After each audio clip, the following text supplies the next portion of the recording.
I think in the last couple decades, the emphasis has been shifting gradually but strongly towards applied science, and there's nothing wrong with applications, quite the opposite, but you cannot make major progress forever just being focused on immediate applications because you have to generate new ideas. The science, it is organized now, you know.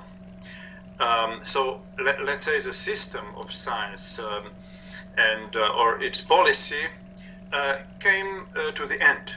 That by such science or so organized science, nothing truly fundamental can be discovered.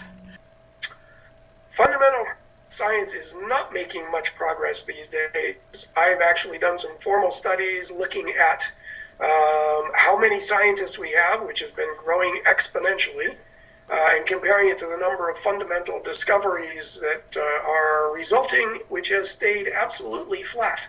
So the more scientists we have, the less they're doing, I'm sorry to say. You know, the question, has there been great progress these days? No. There's a lot of activity these days, but the incentives are quite wrong. They're not to get the best science. They are to compete on terms that are really all set in economic terms instead of scientific terms.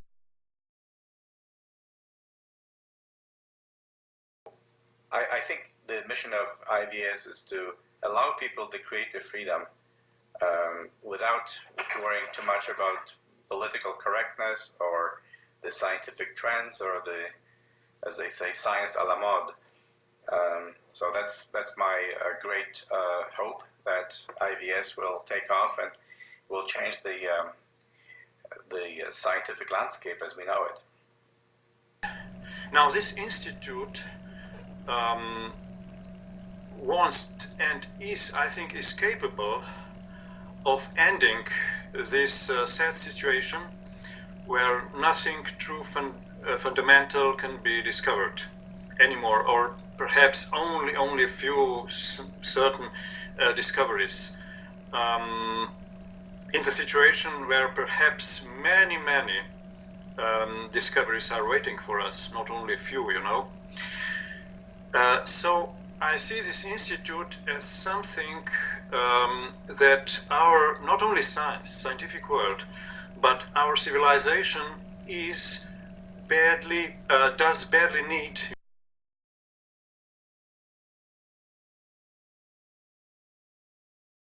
It seems to me that the best feature of this idea is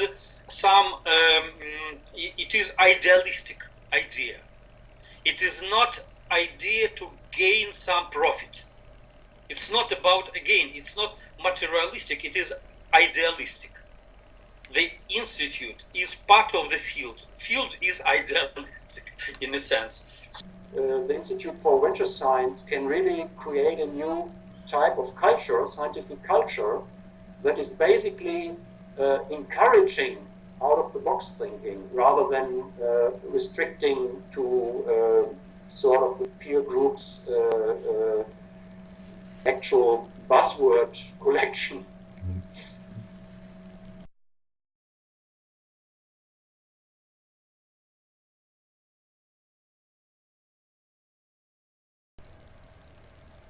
I have absolutely no doubt about it, because the fact that the leadership in IVS has already posed the idea that probably we are barking the wrong tree. It is a positive option to the possibility of widening the field to offer chances of other people proposing productive ideas. I see many areas, and some of them are outlined on the website, that can create huge breakthrough and, of course, move all humankind to the next stage of development. The IVS program is definitely going to create huge change within the science community. my sense is that there are a huge number of people who have really interesting ideas, and they don't even try to get them funded through NIH or NSF anymore because their experience is they just don't even get considered. Without IVS, literally, we are not going to get the breakthrough research that we need.